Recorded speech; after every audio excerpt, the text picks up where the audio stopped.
ప్రతి గింజను ప్రభుత్వమే కొనుగోలు చేయటం, ఐదవది రైతులకు అనుకోకుండా ఏదైనా సంభవిస్తే వాళ్ళకి రైతు బీమా ఏర్పాటు చేయటం, ఇటువంటి నిర్దిష్టమైనటువంటి పనులతోని వ్యవసాయ రంగం అద్భుతమైనటువంటి దశకు తెలంగాణలో పోయి దానికి మీరందరూ కూడా సాక్షులు.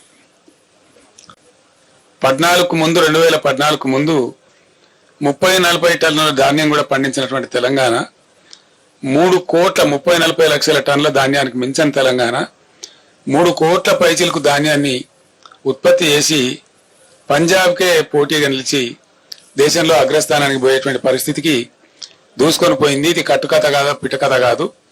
ఇది నిజంగా ప్రజలందరి సాక్షిగా, మీ అందరి సాక్షిగా జరిగినటువంటి దృశ్యం మనం చూసినటువంటి.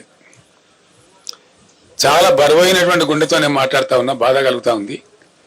ఇంత షార్ట్ పీరియడ్లో వితిన్ 100 days 110 daysలో ఇంత దుర్భరమైన పరిస్థితి చూస్తామని మేము అనుకోలేదు. రైతులు ఇంత ఏడ్చేటువంటి పరిస్థితికి పోతారని కూడా అనుకోలేదు. మా సమాచారాన్ని బట్టి, అందినటువంటి సమాచారాన్ని బట్టి 100 రోజులలో 200 మంది రైతులు ఆత్మహత్యలు చేసుకున్నారు. కొందరు కరెంటు షాకులతోని, కొందరు ఆత్మహత్యలు.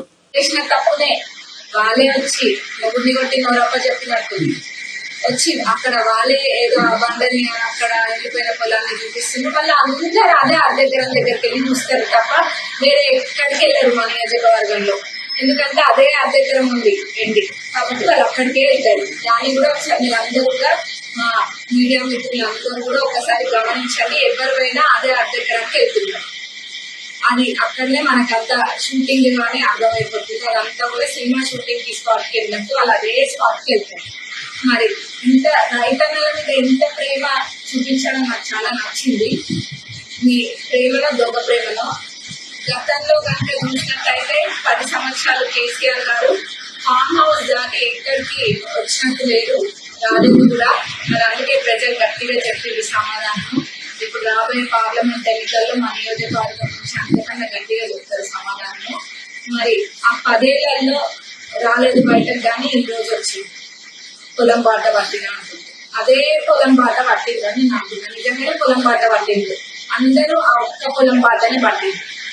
మన టోపీరావు గారు గతంలో కూడా వచ్చింది మన నియోజకవర్గానికి ఎన్నికల కన్నా ముందు. అప్పుడు టోపీలు పెట్టలేదు, కానీ ప్రజలు అన్ని గమనించి అన్ని గుర్తుకొట్టి టోపీరావు గారికి బాయ్ బాయ్ చెప్పిండ్రు. అయినా కానీ అర్థం కావట్లేదు. స్టేషన్ లో వస్తున్నారు ఇక్కడికి. మరి గత 10 సంవత్సరాలు ఉండేది మీ ప్రభుత్వం రాదా కేసీఆర్ గారు? మీరు మా పాలకుర్తి రిజర్వాయర్, చెన్నూరు రిజర్వాయర్ అసలు దాని ఫౌండేషన్స్ తో వేసిందే 10 ఏళ్ల కిందట మా ప్రభుత్వం, కాంగ్రెస్ ప్రభుత్వము. అది ఎక్కడ వేసిన పనులు అన్ని కూడా అక్కడనే ఉన్నాయి. ఎక్కడ కూడా పనులు ముందుకు సాగలేదు గత 10 ఏళ్ల నుంచి. అవన్నీ కూడా అసంతృప్తిగా ఉన్నాయి. మరి అవన్నీ మీ తప్పులు కావా? మరి భూసేకరణ కూడా చేయలేకపోయింది ఆ Palakurthi reservoir, Chennur reservoir. Palakurthi reservoir కి 50 కిలోమీటర్లు కాలువ దొంగలకి భూసేకరణ చేసేది ఉంటే, అట్లనే చెన్నూరు రిజర్వాయర్ కి 151 కిలోమీటర్స్ కి కాలువలు దువ్వడానికి భూసేకరణ చేసేది ఉంటే చెయ్యలేదు. మరి ఆనాడు ఈ రిజర్వాయర్ పాలకుర్తి రిజర్వాయర్ కి 0.25 టీఎంసీల నీళ్లు, అట్లనే చెన్నూరు రిజర్వాయర్ కి 0.58 టీఎంసీల నీళ్లు సాగునీరు అందే విధంగా ప్రణాళికలు చేసిండు. కానీ అన్ని కూడా ఎక్కడికక్కడనే పనిచేయలేదు.